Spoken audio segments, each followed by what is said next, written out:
देवरा ग्राम सभा में अक्षरमाला फाउंडेशन द्वारा अक्षरमाला प्रतियोगिता बाल प्रतिभा संवर्धन कार्यक्रम के अंतर्गत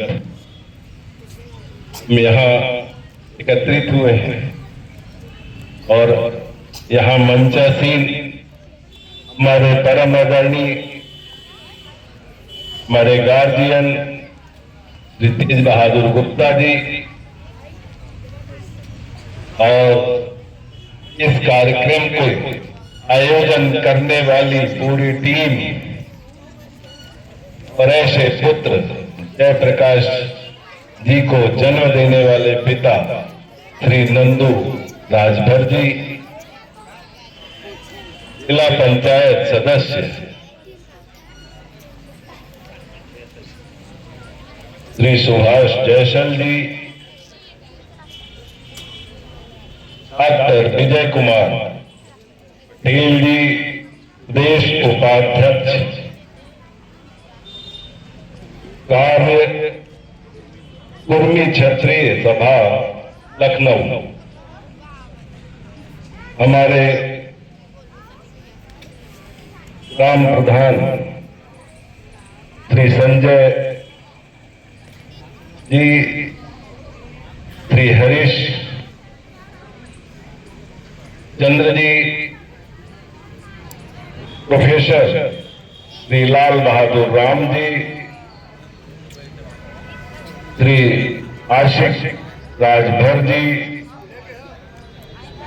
श्री कैलाशनाथ यादव मास्टर साहब, श्री देवी पाल जी, श्री भगवान दास पाल जी, श्री राम बहाल तेल जी, श्री भूंगेलाल मानव जी, श्री दिनेश यादव वकील साहब, श्री लाल बहादुर राजभर जी, श्री दयाशंकर पटेल जी और अक्षरमाला की टीम गीता देवी, श्री जयप्रकाश, श्री गोविंद पाल, श्री शंभू प्रसाद, श्री सुनील गुप्ता, श्री शरद विश्वकर्मा, श्री सुनील कुमार मास्टर साहब, श्री सोनम विश्वकर्मा, योगेश भारद्वाज जी, श्री राम नरेश जी।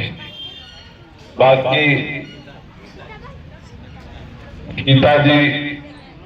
गीता देवी को सबसे पहले ही बोल दिया था और इनकी दो और सदस्य हैं, उनका नाम नहीं जानता हूं, जो भी प्रमाण पत्र दिया गया है, दोनों बेटियों को भी और साथ में यहाँ उपस्थित इनके गार्जियन, सभी हमारे क्षेत्रीय भाई बंधु माताएं बहनें, आप सभी को इस कार्यक्रम में आपका हार्दिक स्वागत, वंदन और अभिनंदन करता हूं। ऐसा कि आदरणीय श्री तेज बहादुर गुप्ता जी ने सारी चीजों को बताया और अभी इंग्लिश के लेक्चरर हैं हम लोगों के बीच में, इस तरह से इन्होंने अपनी शिक्षा प्राप्त किया और इस ऊंचाइयों तक कैसे पहुंचा उसको इन्होंने बयां किया। वास्तव में ज्योतिबा फूले, सावित्रीबाई फूले, बाबा साहब डॉक्टर भीमराव अंबेडकर, सरदार पटेल, महात्मा गांधी, सभी महापुरुष जो भी रहे, जो हमारे देश के विकास के लिए, शिक्षा के लिए पूरी अपनी जिंदगी गांव में लगाते हुए, सारी ततानाओं को झेलते हुए उन लोगों को आज इस मुकाम पे पहुंचाया। उनके चरणों में कोटि कोटि नमन करता हूं। उनकी प्रेरणा से अक्षरमाला फाउंडेशन के निर्माण का जो कार्य श्री जयप्रकाश जी ने किया, उनको भी बहुत सारी शुभकामनाएं देता हूं। इस तरह से वो निस्वार्थ भाव से हमारे गरीब परिवार के बच्चे जो भी अपने आप को कैसे ऊपर तक पहुंच सके, अच्छी शिक्षा प्राप्त कर सके, इस पर ये अपना कार्य कर रहे हैं। और इन लोगों को प्रोत्साहन स्वरूप साल में कई कार्यक्रम करते रहते हैं। कैसे इन बच्चों में इतनी जागरूकता आए। दोस्तों, आज जो सरकारें बनी, जब से हमारा देश आजाद हुआ, शिक्षा के क्षेत्र में हमको लगता है जो अंग्रेजों ने दिया हम लोगों को, प्राथमिक विद्यालय, junior high school, inter college, उसके बाद किसी भी सरकार ने शिक्षा के क्षेत्र में कोई काम नहीं किया। क्योंकि अगर मेरा तो ये सपना था कि जितने भी प्राथमिक विद्यालय हैं, जितने भी जूनियर हाई स्कूल, सरकारी हाई स्कूल, इंटर कॉलेजेस, उसको मॉडल के रूप में सीबीएसई पैटर्न पे उन प्राइवेट से भी बेहतर बना देनी चाहिए थी, जैसे विदेशों में व्यवस्था है। विदेश में जितने भी विद्यालय हैं, फाउंडेशन जब तक नहीं मजबूत होगा, जब तक हमारा नींव नहीं मजबूत होगा, हम कहां से बड़ी बिल्डिंग तैयार कर पाएंगे। ये दुनिया भर की सड़कें बन रही हैं, सारी सड़कें बन रही हैं, लेकिन हमारे जो विद्यालय है आज जर्जर होके अभी तक गिर रहे हैं। मुझे खून के आंसू दिखता है कि आज भी किसी के अंदर कोई दया भाव नहीं। वो किसी भी गरीब के बच्चों को पढ़ने नहीं देना चाहता। अगर उनकी अंतरात्मा में किसी प्रकार की दया भाव होती, उनको लगता कि चाइना ने जैसे अपने सारे जनसंख्या को हथियार बना लिया, टेक्नोलॉजी इतना मजबूत कर लिया कि आज वहां पर हर व्यक्ति अपने आप में टेक्निकल है और हर व्यक्ति रोजगार युक्त है। तो हम भी ये भारत के प्रधानमंत्री से आग्रह करते हैं कि अगर कहीं से मेरी आवाज सुनाई पड़े तो आप भी कम से कम नकल करो और भारत के जनसंख्या को भी अभिशाप मत समझो, इसको हथियार बना लो और विश्वगुरु बन जाओ। हमारे बच्चों में वो क्षमता है। अगर ये जितने भी प्राथमिक विद्यालय हैं, जूनियर हाई स्कूल हैं, ये जो प्राइवेटेशन करके तमाम प्राइवेट विद्यालयों में तमाम जितने भौकाल और जितने दिखावे हैं, जितनी सारी चीजें हैं, उसके बावजूद भी वहां पर टीचर वो नहीं है जो केंद्रीय विद्यालय में। वहां पर टीचर वो नहीं है जो सरकारी अच्छे विद्यालयों में। लेकिन केवल उनका एक दिखावा है और दिखावा में सरकार उनका साथ दे रहा है। इससे हमारे ग्राम जो भी विद्यालय है वो पीछे छूट जा रहे हैं।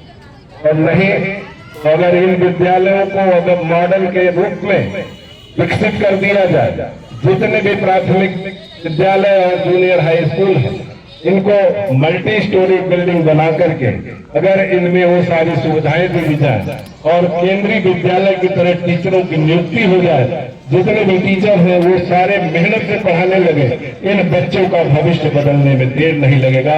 हर बच्चा इंग्लिश में बहुत ही धारा प्रवाह बात करेगा।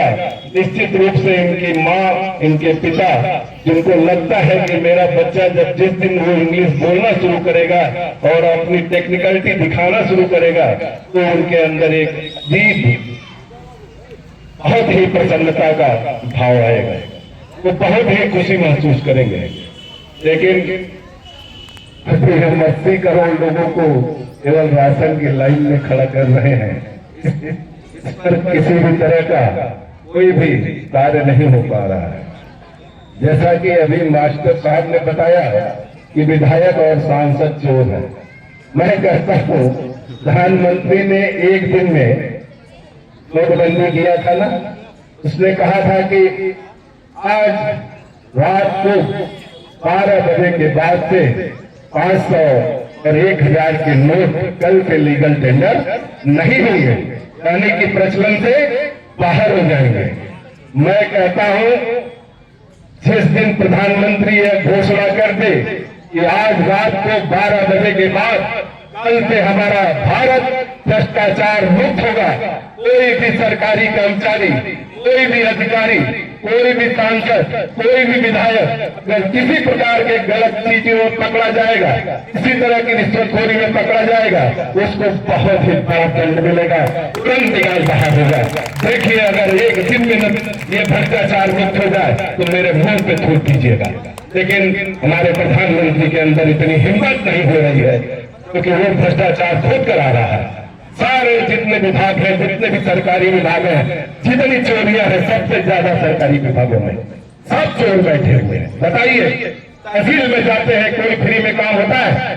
किसी विभाग में फ्री में काम होता है? बीएससी ऑफिस में चले जाओ, शिक्षा का विभाग है, सब कुछ छोड़ बैठे हैं, कहीं फ्री में कोई काम होता है? जब तक यह भ्रष्टाचार मुक्त भारत नहीं बनेगा, तब हमारा देश विकसित नहीं हो सकता। जैसे कि चाइना भ्रष्टाचार मुक्त है, इंग्लैंड भ्रष्टाचार मुक्त है। मेरी एक बेटी इंग्लैंड में, लंदन में पढ़ती है। मैं 1 महीने के लिए जाता हूँ, हमारी पत्नी साथ में जाती है। हम लोग सवेरे जब निकलते हैं टहलने के लिए, तो वहां पर कल्चर है, जो भी अंग्रेज दिखता है मुस्कुरा के मॉर्निंग सर, जैसे लगता है मैं उसका मेहमान हूं। इस तरह की संस्कृति है, इस तरह के संस्कार है।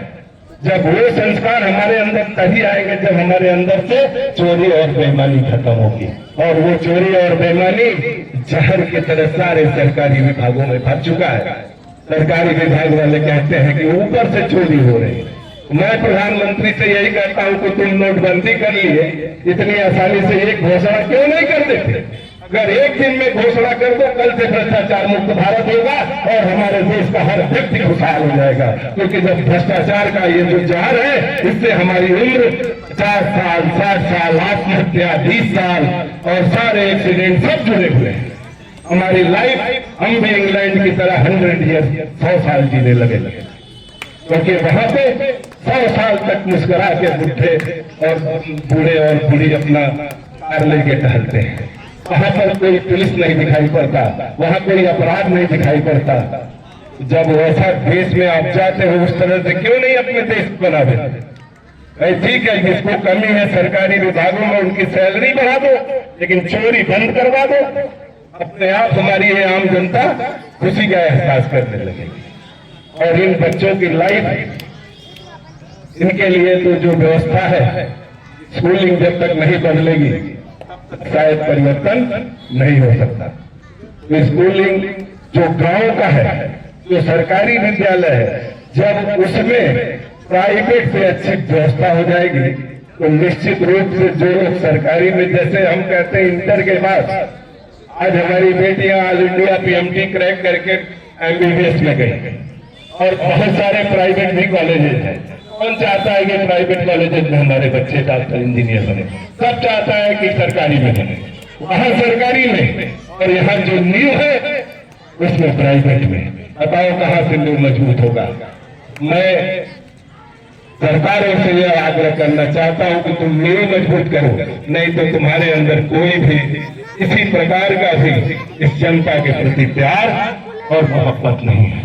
तुम इस जनता को केवल इस्तेमाल कर रहे हो, यहाँ की जनसंख्या को हथियार नहीं बना रहे हो, इनको भिखारी बना रहे हो। और तुम अपने मुंह से भी कहते हो कि 80 करोड़ लोगों को बड़े फख्र से कहते हो कि मैं राशन दे रहा हूँ। मुझे तो शर्म आती है कि कैसे आप कहते हो कि राशन दे रहा हूँ। अरे इस लायक बना दो, इस तरह से टेक्निकल बना दो कि ये दूसरों को राशन खिलाने के लायक बन जाए, इनको राशन की लाइन में खड़ा न होना पड़े। पाठशाला की जगह मधुशालाएं खुल रही हैं। आज कितनी शराब की दुकानें खुल गई बताइए। गांव में जहां जहां OBC और SC और ST की बस्तियां हैं, वहां वहां देख देख के बाद नक्सलाएं खुल रही हैं। उन व्यक्तियों को बर्बाद किया जा रहा है। हमारी माताएं बहनें लाचार हैं, परेशान हो रही हैं। जब बगल में मधुशाला है, उनके पति कंट्रोल नहीं कर पाते और पी करके आते हैं, उनको मारते हैं, पीटते हैं, गालियां देते हैं। बच्चों को वो खाना चाहती हैं लेकिन मजबूर हो जाती हैं और उसी में उलझ करके रह जाती हैं। मैं सरकार से आग्रह करता हूं, जो भी सरकारें हैं वो इन चीजों पे सुधार करें और सबसे बड़ी चीज है कि भ्रष्टाचार मुक्त भारत बना दे। अपने आप सारा विकास हो जाएगा, पूरी शिक्षा की व्यवस्था सारी सही हो जाएगी, शिक्षा की लहर दौड़ने लगेगी। इसी के साथ मैं अक्षरमाला के भविष्य की शुभकामना देते हुए यहाँ बैठे हुए हमारे सारे जितने भी अतिथिगण हैं सभी का चरणों में नमन करते हुए प्रणाम करते हुए अपनी वाणी को विराम देता हूँ। जय हिंद, जय भारत, जय संविधान।